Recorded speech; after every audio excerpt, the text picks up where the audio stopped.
मुख्यमंत्री हैं, वो राज्य के सबसे बड़े पद पे बैठे हैं, उनको कौन रोकेगा? तो ये जो चीज़ उनको रोक रही है वो आई थिंक उन्हीं से रिलेटेड होगी, और तो कोई रोक नहीं सकता उन्हें। बहुत बड़ी बात बोल रहे हैं आप। जी, क्योंकि मेरे हिसाब से कोई भी ऐसा इंसान नहीं है यहाँ पे जो उनको रोक सके। हमारे राज्य के सबसे बड़े पद पे विरासीन हैं वो, तो मेरे हिसाब से जो निर्णय है वो उन्हीं के हाथों में है। और मैं ये भी कहूँगा, क्योंकि आपने मुझसे क्वेश्चन पूछा है कि उनको रोक कौन रहा है, हाँ, अब वो रोका जा रहा है नहीं जा रहा है वो तो वो जानते हैं, मैं ये नहीं कह रहा उन्हें रोका जा रहा है, ये तो आपके क्वेश्चन का आंसर दिया है मैंने।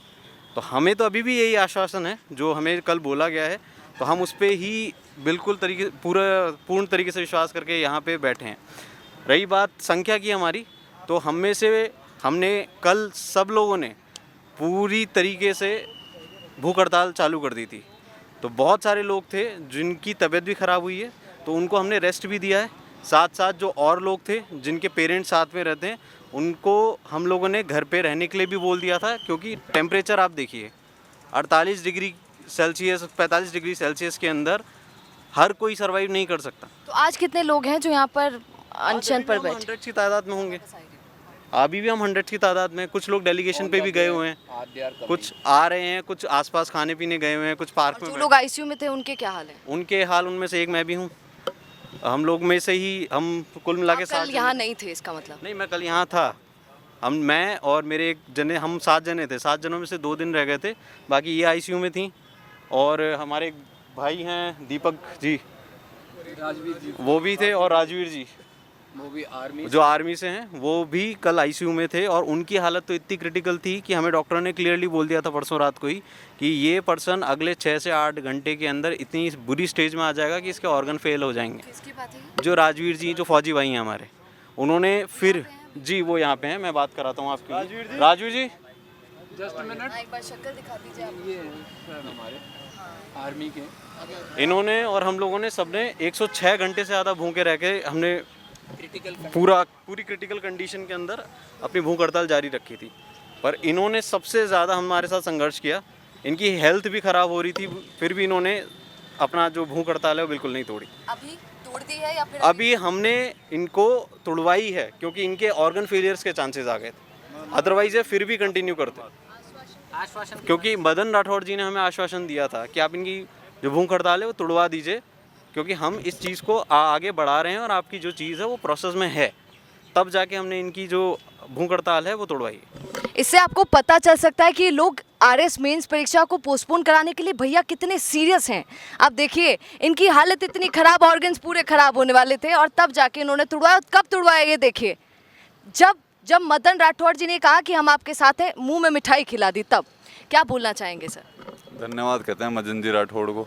उन्होंने कहा है कि आपका काम हो गया है, बस औपचारिक तौर पे जो है आपकी घोषणा होनी बाकी है, उसका आरपीएससी का जो नोट है वो आना बाकी है। वो जब साहू साहब पदभार संभालेंगे उस टाइम आ जाएगा, तो तब तक हम बैठे हैं उसी इंतज़ार में। ये हमारा सांकेतिक धरना है, इसलिए हम यहाँ पे बैठे हैं।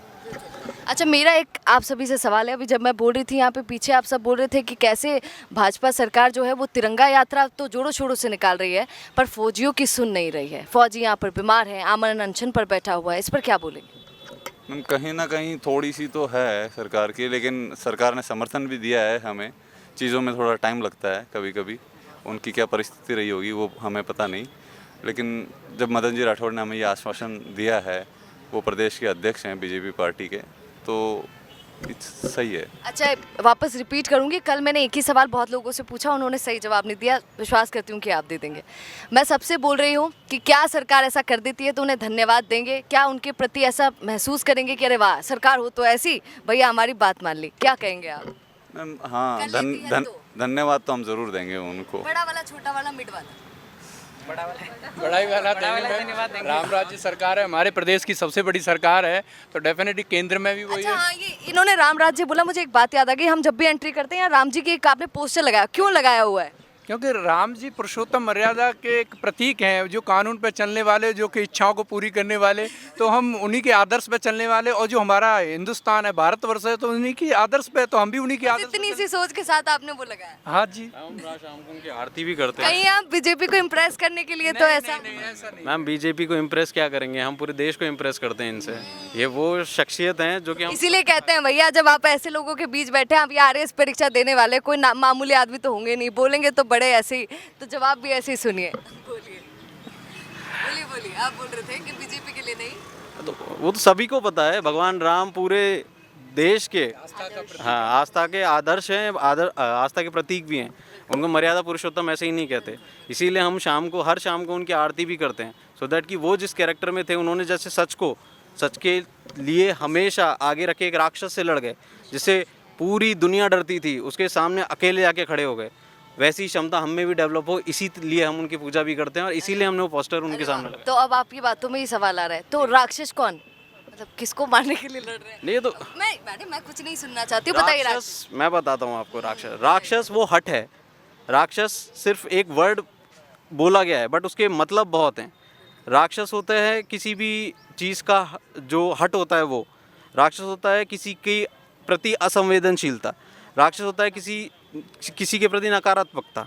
तो उन सब का दमन किया था उन्होंने उस समय में, और वैसा ही अगर आज हमारे साथ में हो रहा है, तो अगर हम भी वही चीज़ करना चाहते हैं, इसीलिए हमने उनको वहाँ पे लगाया ताकि हम उनसे ये शिक्षा ले सकें।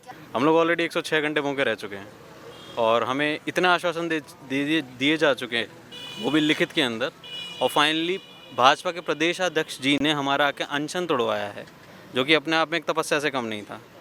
और अगर अब उन्होंने इस तरीके का कोई भी नेगेटिव किया, तो हम फिर से वो अनशन रखेंगे और 17-18 तारीख उन्हें ये एग्ज़ाम हमारे अर्थियों के साथ निकालना पड़ेगा। और फिर इस बार 7 जने नहीं होंगे, इस बार ये 40 के 40 बैठेंगे। और उनको क्लियरली बोलना चाह रहा हूँ मैं कि करा लो एग्ज़ाम।